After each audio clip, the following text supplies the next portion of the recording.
आज मैं आपको ऐसे 2 आइडिया बताने जा रही हूँ कि जिसे अगर आपने अच्छे से समझ लिया तो फिर आप ब्लाउज के गले को जितना डीप बनाना चाहें उतना डीप बना सकते हैं और ना ब्लाउज के कभी कंधे गिरेंगे और ना आपको डोरी से संभालना पड़ेगा और आप बिल्कुल मेरे जैसा ब्लाउज बनाकर तैयार कर सकते हैं। तो सबसे पहले आपको बॉडी से नाप लेना है और इस तरह लिख कर रखना है और यहाँ पर आप पढ़ सकते हैं, जिससे आपको पता रहेगा कि कौन कौन से नाप आपने लिए हैं और कौन सा नाप लेना आप भूल गए हैं। क्योंकि अच्छी फिटिंग के लिए आपको ये सारे नाप लेकर लिख कर रखना है। इस तरह आप लिख कर रख लीजिए। अब आपको क्या करना है कि इस कपड़े को फैलाना है और पीछे के ब्लाउज की साइज के हिसाब से हम कपड़े को निकाल लेंगे। अब आपको कपड़े को फैला लेना है। ये मैंने ब्लाउज के हिसाब से ब्लाउज के पीछे के पार्ट को काट कर निकाल लिया है। इसमें कटिंग करेंगे हम पीछे के पार्ट की और ये कपड़ा डबल में रखा हुआ है। अब आपको क्या करना है कि सबसे पहले अपने ब्लाउज की लंबाई का नाप लेना है। जो भी लंबाई होती है उसके हिसाब से आधा इंच यहाँ पर बढ़ा कर लिया जाता है, जो होता है मार्जिन का। और ये ब्लाउज की लंबाई है पूरी 13.5 इंच। 13.5 इंच में तैयार होगा और नीचे लिया जाता है 1.5 इंच का तुरपाई मार्जिन। और अगर आप बना रहे हैं अस्तर वाला ब्लाउज तो यहाँ पर आपको आधा इंच का कपड़ा लेना है। ठीक है, इस तरह आप लंबाई के हिसाब से कपड़े को निकाल लीजिए। तो इस तरह आपको ब्लाउज की लंबाई के हिसाब से निशान लगाकर इसे रखना है। अब हमने जो बॉडी से नाप लिए हैं उस नाप में हम यहाँ पे 3 निशान लगा देंगे, जिससे आपको क्लियर अच्छे से समझ में आएगा। ठीक है, तो एक निशान रहेगा शोल्डर का और दूसरा निशान रहेगा यहाँ पर गले की लंबाई का कि गला कितना डीप रखना है, और तीसरा नाप रहेगा आस्तीन की गुलाई का। और यहाँ पे भी हमने निशान लगा दिया है, क्योंकि अच्छी फिटिंग के लिए आपको इन तीनों नापों को अच्छे से ध्यान देना है। तो सबसे पहले यहाँ पर हम शोल्डर का नाप रखेंगे। तो जैसे कि इसमें शोल्डर है 15 इंच का, तो 15 का यहाँ पर हाफ करना है आपको। ये 15 हो गया, उसका हाफ कर दिया। ठीक है, जो भी नाप आता है यहाँ पर रख दीजिए। ये आ गया है 7.5 इंच और यहाँ पर ले लेंगे हम सिलाई मार्जिन। ठीक है, ये हो गया सिलाई मार्जिन। ये नाप हाफ हो गया है शोल्डर का और ये हो गया सिलाई मार्जिन। उसके बाद अब आपको क्या करना है कि यहाँ पर आर्म होल के लिए निशान लगाना है।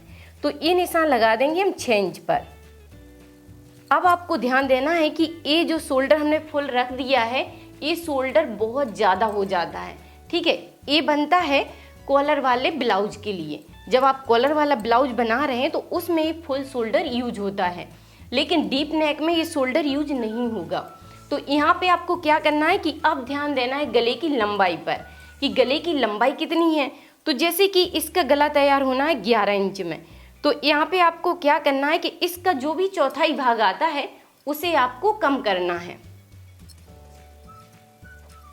तो यहाँ पे आपको चौथाई भाग निकालना है। जो भी गले की लंबाई है उसका चौथाई भाग निकालिए और इधर से मिलाते हुए आपको निशान लगा देना है। ये हो गया है शोल्डर कम। गले के हिसाब से सबसे पहले आपको शोल्डर कंट्रोल करना सीखना है। अगर आपने इस तरह शोल्डर को कम कर दिया तो अब यहाँ पर शोल्डर हमारा कितना बचा है इस तरह आप देख सकते हैं।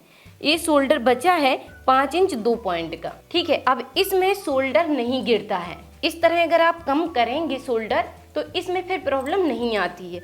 अब ध्यान देना है आपको कि गले की चौड़ाई कितनी रखना है। तो यहाँ पर ध्यान दीजिए कि अगर आप गले को नॉर्मली गले को बनाते हैं 2.5 इंच में तैयार करते हैं, तो यहाँ पर कटिंग कितना करते हैं 2.25 इंच की। क्योंकि ये 2.25 इंच से जब कटिंग होती है तो ये 2.5 इंच में तैयार होता है। और जब आप डीप नेक बना रहे हैं तो यहाँ पर हमें 2 पॉइंट और कम कर देना है चौड़ाई में। तो ये निशान लगा दिया हमने 2 इंच पर।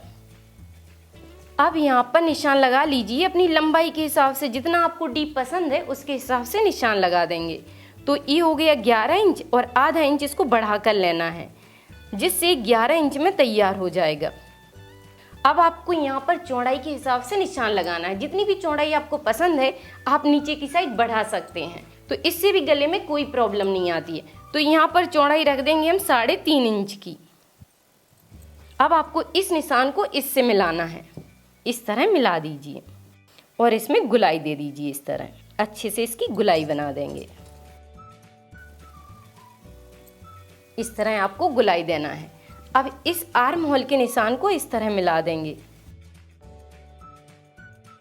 और जो भी यहाँ पर चेस्ट साइज होती है उसके चौथाई भाग से निशान लगाना है। मैंने कपड़े को साइज के हिसाब से पहले ही निकाला था। ठीक है, ये हो गया है सिलाई मार्जिन। अब इस निशान को इस तरह मिला देंगे। इस तरह तिरछा करते हुए आपको यहाँ पर मिला लेना है। अब यहाँ पर आपको अपनी कमर का चौथा ही भाग देखना है और उसमें 1 इंच एक्स्ट्रा बढ़ाकर रखना है। तो जैसे कि कमर है 32 साइज, तो ये हो गया 8, चौथा ही भाग हो गया 8 इंच और ये हो गया 1 इंच टक्स के लिए, जो यहाँ पर टक्स बनेगी। तो इस तरह आपको कमर के नाप को रखना है। उसके बाद यहाँ पर जितना मार्जिन है उतना ही मार्जिन इधर रहेगा। अब 1.5 इंच का मार्जिन हमने इधर रख दिया और एक्स्ट्रा कपड़े को काट कर निकाल देंगे, इसको निकाल देंगे। उसके बाद अब आपको यहाँ पर प्लेट के लिए निशान लगाना है। तो ये निशान इसमें इस तरह लगाइए कि 2 इंच की दूरी बनाकर रखिए गले से और लंबाई में रखिए 5 इंच और इस निशान को मिला देंगे सीधा। अब आधा इंच प्लेट का इस साइड से जाता है और आधा इंच इस साइड से। इस तरह आपको प्लेट के लिए निशान लगाना है।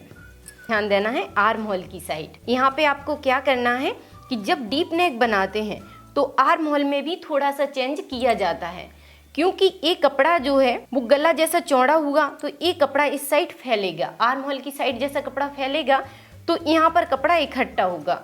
इसलिए आपको क्या करना है कि जो नॉर्मली निशान आप 1.5 इंच पर लगाते हैं, जब आप मीडियम साइज का गला रखते हैं तो ये निशान आता है 1.5 इंच पर।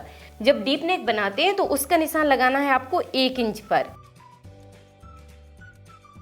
तो इसका निशान लगाना है आपको 1 इंच पर। इसकी गहराई का निशान आपको 1.5 इंच पर नहीं लगाना है। इस तरह निशान लगा दीजिए।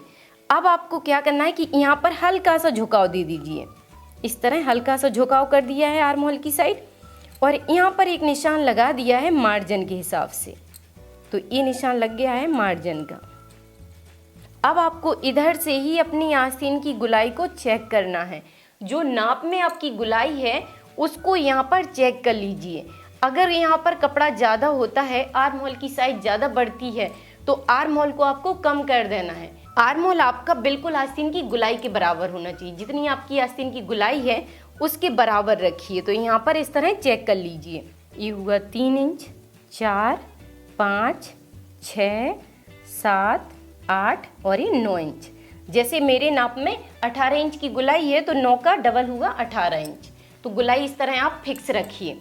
अगर आपकी यहाँ पर गुलाई बढ़ रही है तो आर्म होल को ऊपर की साइड लीजिए।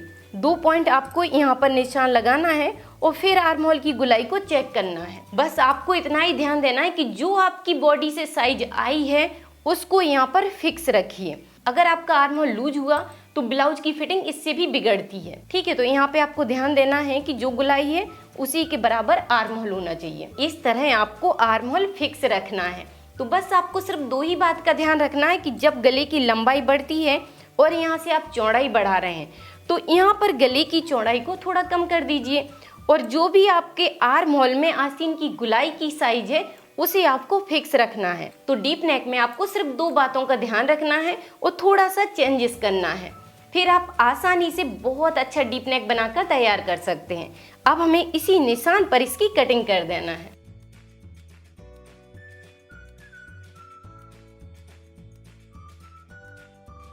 इस तरह आपको इसकी कटिंग करना है और आगे के पार्ट की कटिंग तो आपको वैसे ही करना है जैसे आप नॉर्मली ब्लाउज की कटिंग करते हैं। बस आपको तो इतना ही ध्यान देना है कि जो शोल्डर आपका इसमें घट चुका है वही शोल्डर आपके आगे के पार्ट में रहेगा और आपको आगे के पार्ट में कुछ भी चेंज नहीं करना है। और इसमें अच्छी फिनिशिंग के लिए आपको पतली पाइपिंग ही लगाना है। पतली पाइपिंग से ब्लाउज में बहुत सुंदर फिनिशिंग आती है। अब आप बनाइए, ट्राई कीजिए और कोई भी डाउट है तो कमेंट करके जरूर पूछिए और कमेंट करके मुझे जरूर बताइए कि नेक्स्ट आप क्या सीखना चाहते हैं। थैंक यू, धन्यवाद। सिलाई से जुड़ी कोई भी चीज सीखने के लिए आप YouTube पर सर्च करें राधिका ट्यूटोरियल्स और फिर अपने टॉपिक का नाम लिखें। सब्सक्राइब करें राधिका ट्यूटोरियल्स को सिलाई से जुड़ी हर एक चीज सीखने के लिए और बेल बटन दबाएं ताकि मेरी हर एक वीडियो आप तक पहुंच सके।